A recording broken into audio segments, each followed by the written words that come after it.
agora é hora de entrevista aqui no Nordeste Acontece. Eu recebo o presidente da Associação do Ministério Público no Rio Grande do Norte, promotor Fernando Vasconcelos. Doutor Fernando, boa noite, bem-vindo.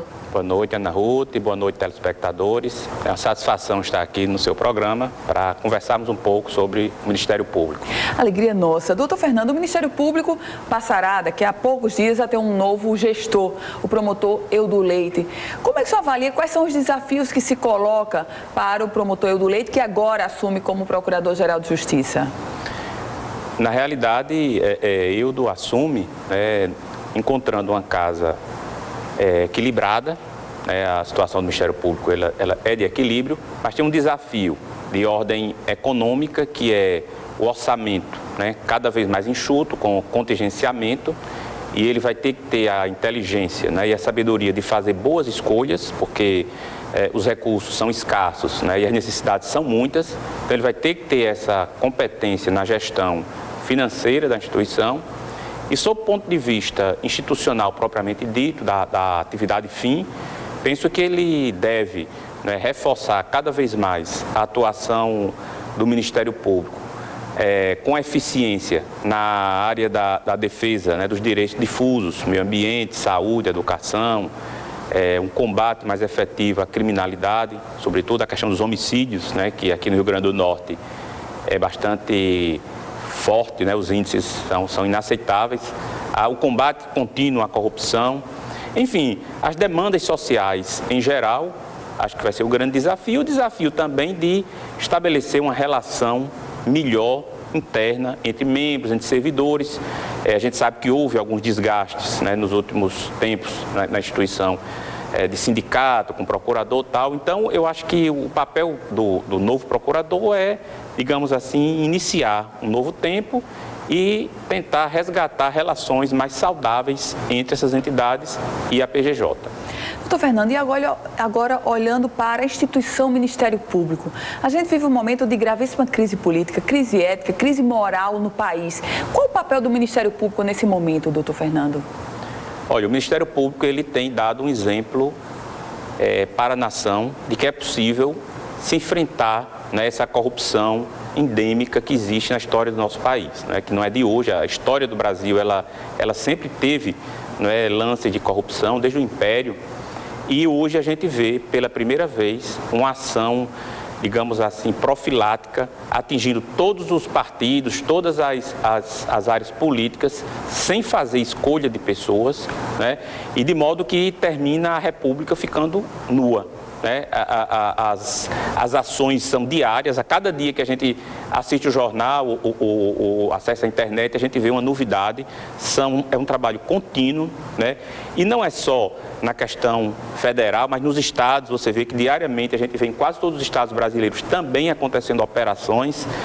Eu penso que isso é um papel que o Ministério Público está exercendo com muita eficiência e está estabelecendo novos paradigmas nas relações públicas, do público com o privado, acabando. Claro que a gente não tem a ilusão de que a corrupção vai se acabar. Nem o Ministério Público, nem nenhuma instituição no mundo vai conseguir acabar com a corrupção, porque a corrupção é um produto da própria natureza humana. Onde há o ser humano, vai haver corrupção.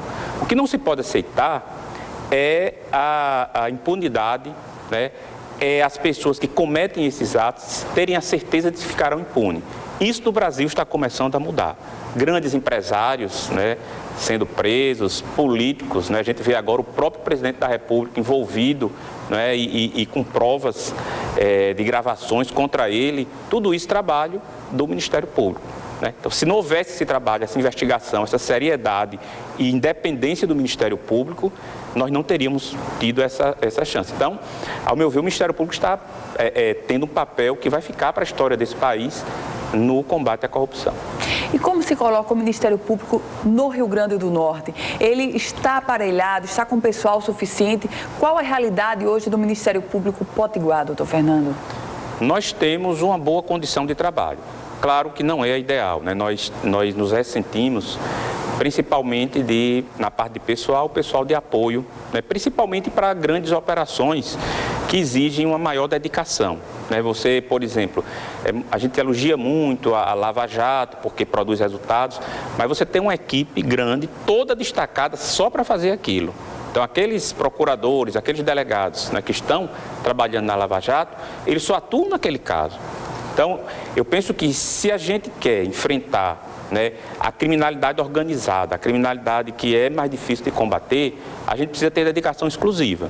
Então, me parece que o ideal aqui era o fortalecimento dos grupos, do GAECO principalmente, né, aqui no Estado, e me parece que essa é uma das intenções do procurador Eudo Leite, para que a gente, tendo essa equipe fortalecida, a gente possa investigar casos mais complexos, né, e casos, digamos, de magnitude maior, prejuízos maiores, por exemplo, para o erário ou a própria criminalidade organizada, com mais eficiência.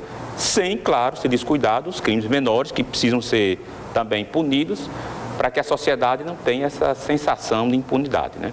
Doutor Fernando, delação premiada ou colaboração premiada, como as pessoas queiram chamar, esse instrumento, ele está se consagrando ou ele está sendo deturpado a partir dessas operações que estão postas?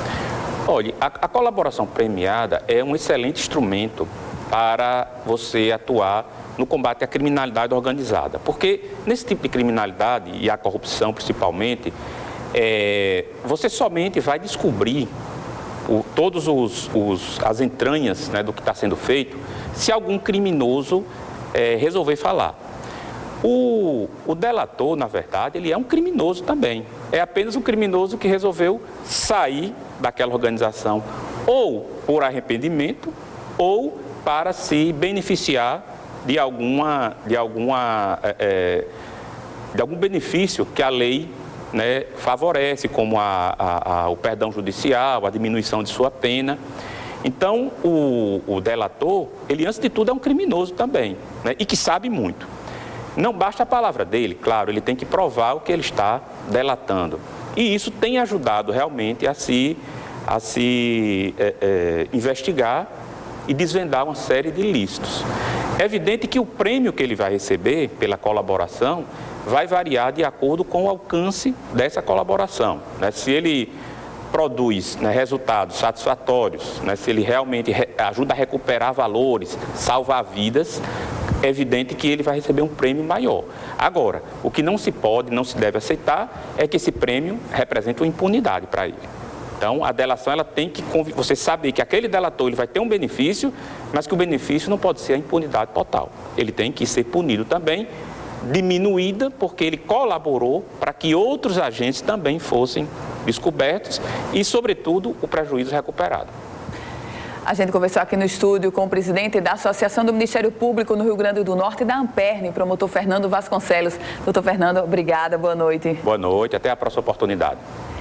Se você quiser rever essa entrevista completa, você acessa o politicaemfoco.com, um site especializado na política do Rio Grande do Norte e do Brasil. O Nordeste Acontece fica por aqui. A sua companhia agora é o Jornal da Band. A gente volta amanhã, nesse mesmo horário. Ótima noite para você.